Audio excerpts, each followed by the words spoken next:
Good morning student. Class 10 maths में हम chapter वृत्त एवं स्पर्श रेखाएं पढ़ रहे हैं। आज हम प्रश्नों 3 के प्रश्नों को सॉल्व करेंगे। प्रश्नों 3 का पहला प्रश्न है, एक वृत्त दिया है, वृत्त का केंद्र O है, PQ उसका जीवा है, कोण PRQ का मान 50 डिग्री सेंटीग्रेड है और आपका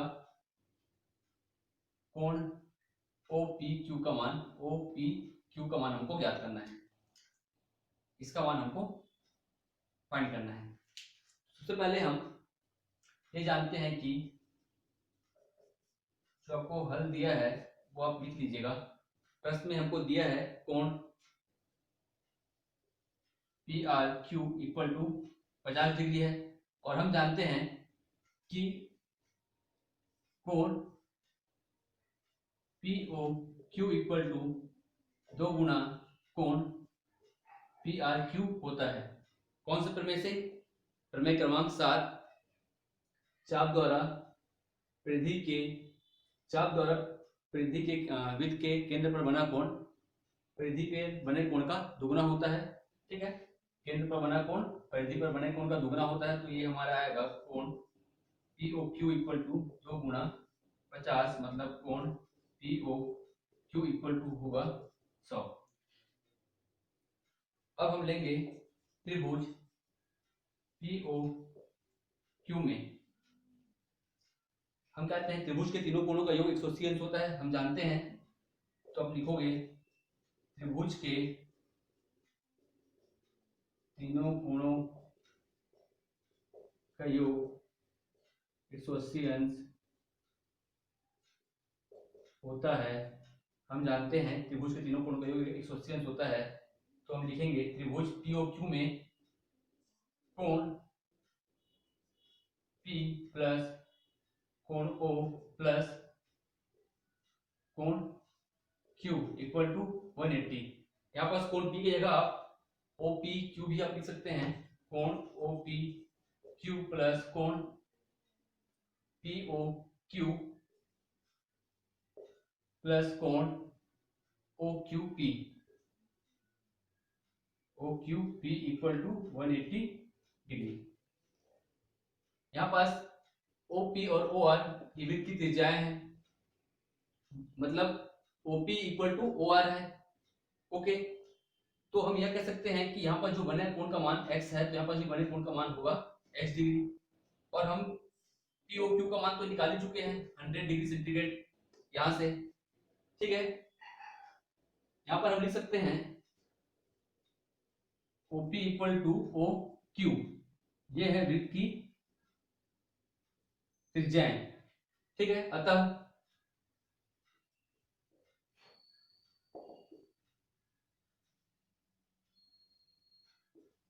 कोण OPQ बराबर कोण OQP इक्वल टू x।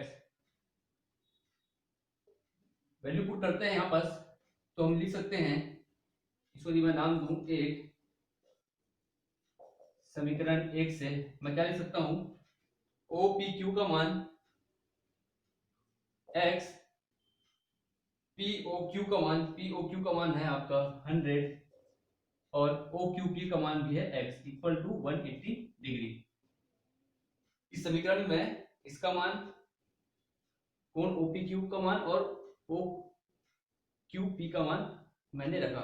ठीक है, हमको प्राप्त होगा 2x plus 100 equal to 180, 2x equal to 180 minus 100, x equal to 80 upon 2 और x इक्वल टू दिख रहा होगा, x इक्वल टू 80 अपॉन 2 है यहाँ पर, और हमको प्राप्त होगा x इक्वल टू 40 डिग्री। तो ये आपका आंसर होगा।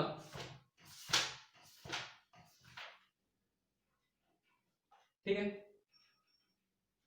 कोण x का जो मान है 40 डिग्री आपको प्राप्त होगा।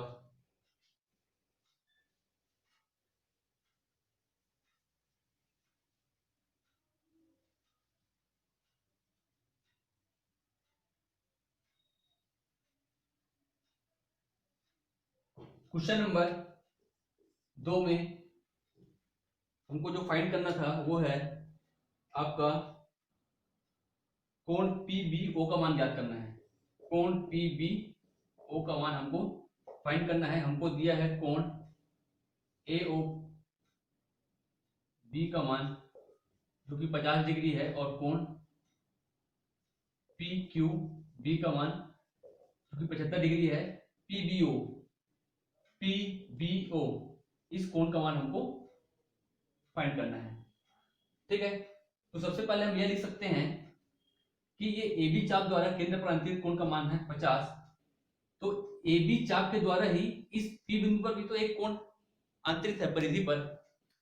जैसे कि ये कोण अंतरित है इस प्रकार केंद्र पर, तो यह कोण भी अंतरित है AB चाप के द्वारा परिधि पर। इसका मान क्या आएगा, इस कोण का हाफ होगा। ठीक है, तो होगा यहां पर हल दिया है, जो भी प्रश्न में दिया है उसको आप लिख लीजिएगा।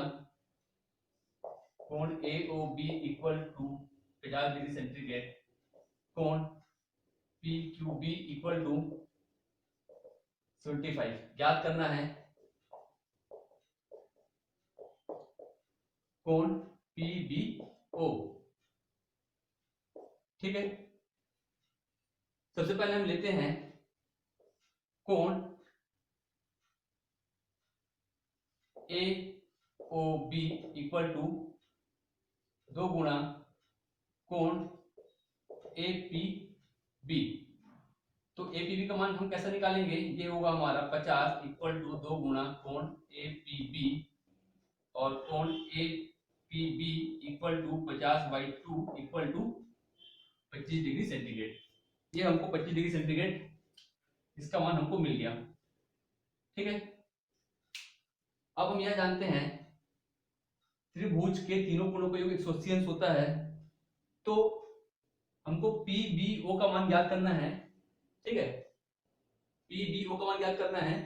तो PBO हो चाहे कौन PBQ हो, जब एक ही रेखा पर आपका Q और O स्थित है, इसलिए हम कहेंगे त्रिभुज PBQ में हम लिख सकते हैं त्रिभुज के, हम जानते हैं त्रिभुज के तीनों कोणों का योग 180 अंश होता है। अतः हम लिख सकते हैं कोण QPB प्लस कोण PQB प्लस कोण PBQ इक्वल टू 180। QPB का मान तो पता है 25 डिग्री सेंटीग्रेड। PQB का मान प्रश्न में दिया है 75 डिग्री सेंटीग्रेड। कोण PBQ का मान हम निकाल लेंगे। 25 और 75 होता है 100। कोण PBQ ये हुआ 100, हमको मिलेगा कोण PBQ इक्वल टू 180 माइनस 100, ये हुआ आपका कोण PBQ इक्वल टू 100, ये हुआ आपका आंसर। ठीक है, अगला प्रश्न पढ़ेंगे। क्वेश्चन नंबर 4, आपको प्रश्न में दिया है कोण POR का मान 130 डिग्री और ज्ञात करना है हमें कोण RSQ का मान हमको ज्ञात करना है, जिससे हमने x माना है। तो यहां पर यदि हम चाप R और Q को यदि हम गौर से देखें तो यह R और Q केंद्र पर एक कोण बनाता है, दूसरा कोण R और Q चाप जो है इस S पर बनाता है। ठीक है, तो मैं लिख सकता हूं चाप RQ द्वारा केंद्र पर अंतरित कोण आपका है आर ओ क्यू है और चाप आर क्यू द्वारा परिधि पर अंतरित कोण आर एस क्यू है। ओके, केंद्र पर बना कोण, किसी भी चाप द्वारा केंद्र पर बना कोण उस चाप के अतिरिक्त परिधि पर बने कोण का दुगना होता है। तो हम यह लिख सकते हैं यहां पर कोण R O Q equal to 2 गुना कोण R S Q.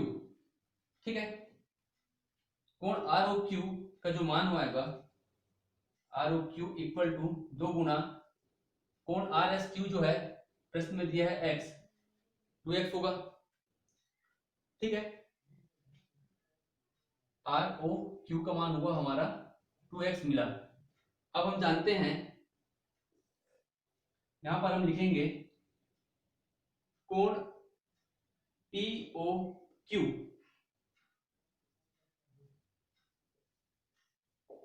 Equal to 180। ये है रेखा युग्म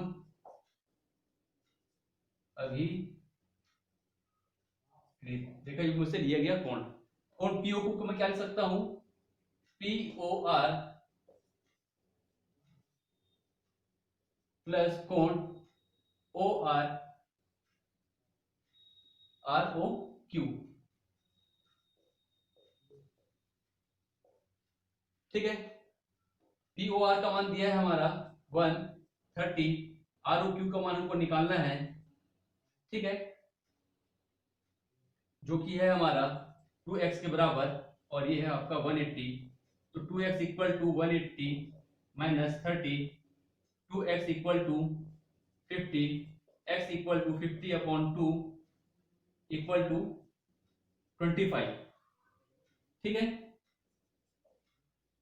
तो x का मान हमको क्या मिला, 25 डिग्री सेंटीग्रेड।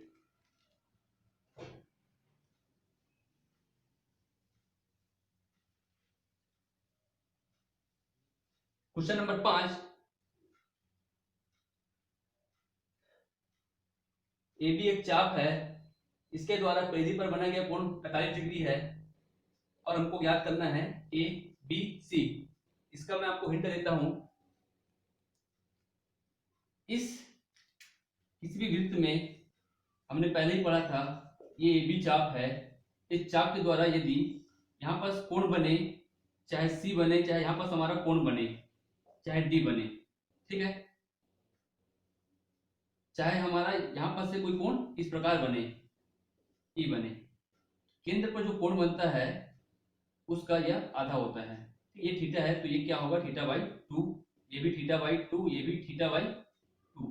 मतलब इस चाप द्वारा परिधि के किसी भी भाग पर बना गया कोण का मान, यहाँ पर कोण ई, कोण सी, कोण ई और कोण डी, ये कोण का मान बराबर होगा। तो वैसे ही हमारा यहाँ पर जब ए डी बी का कोण का मान हमारा क्या है 45 डिग्री है, तो ए सी बी कोण का मान भी कितना होगा, 45 डिग्री होगा। ओके, अब ये 45 है, ये 60 है, ये x है, हम क्या लगाएंगे, त्रिभुज। अब इसको कॉपी में सिस्टमेटिक लिखिएगा, त्रिभुज ए बी सी में त्रिभुज के नियम से क्या है, त्रिभुज के तीनों कोणों का योग 180 अंश होता है। लिख दीजिएगा आप कोण सी ए बी प्लस कोण ए सी बी प्लस कोण A B C equal to 180। ठीक है, सी ए बी का मान दिया है, जो बीच में लिखता है उसी को हम कोण लेकर चलते हैं।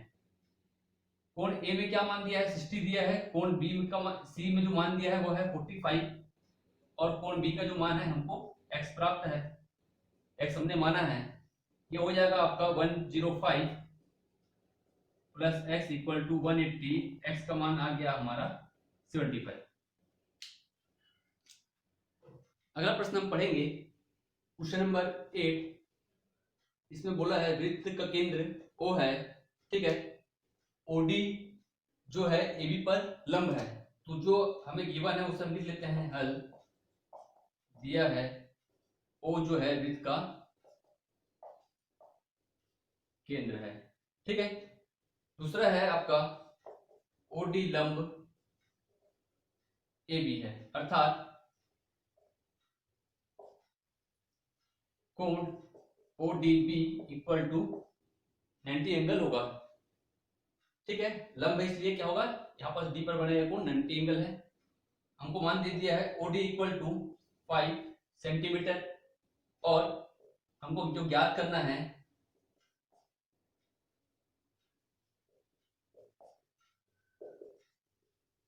AC हमको ज्ञात करना है, ठीक है।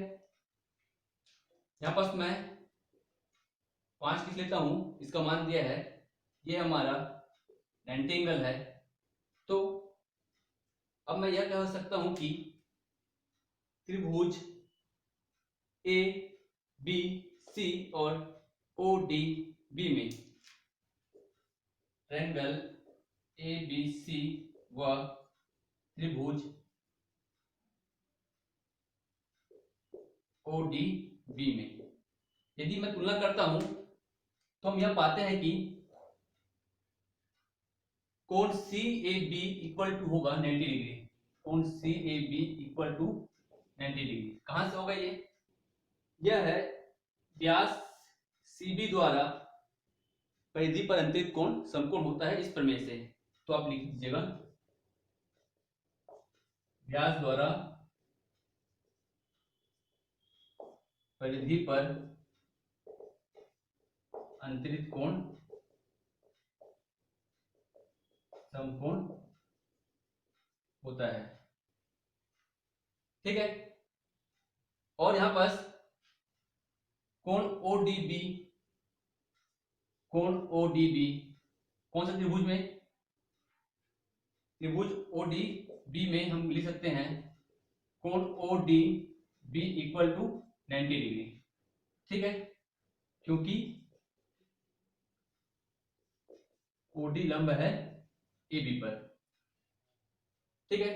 तो हम कह सकते हैं, यदि मैं इसको नाम दूं 1, इसको नाम दूं 2, तो समीकरण 1 एवं 2 से मैं लिखूंगा कोण CAB बराबर कोण ODB,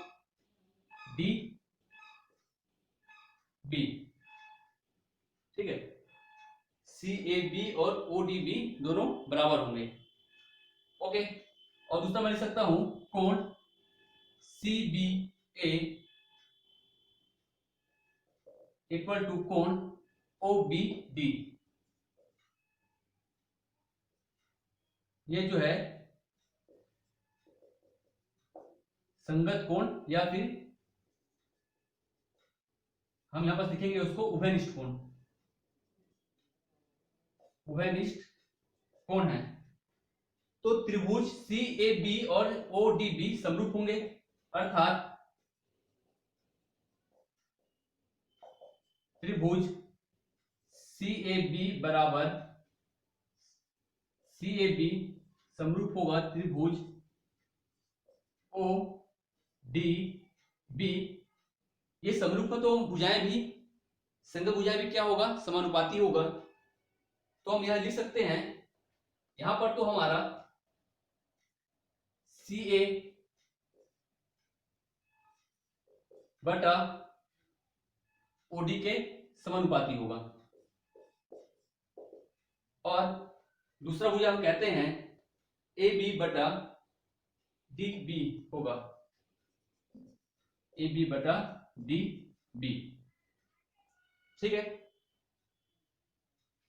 यह इस वृत्त के केंद्र से इस जीवा पर जो हम लंब डालते हैं तो इस जीवा को समद्विभाजित करता है, अतः इसको हम, ये दोनों का मान क्या होगा, x लेके चले तो हमको क्या मिलेगा, सी ए का मान हमको निकालना है, सी ए ओ डी का मान हमको पता है, ये है 5। ए बी का मान यदि मैं, ए बी का मान क्या आएगा 2x आएगा, और डी बी का मान आएगा x।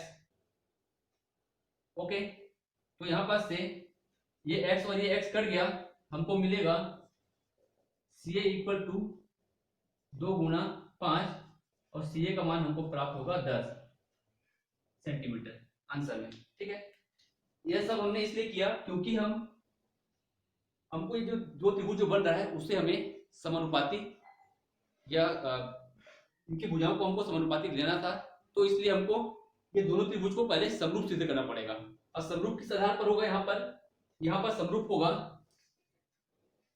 कोण कोण समरूपता के आधार पर। ठीक है, यहां पर मैं सर्वांशांक लिख दिया हूं, ये होगा हमारा समरूप, ये होगा। ठीक है,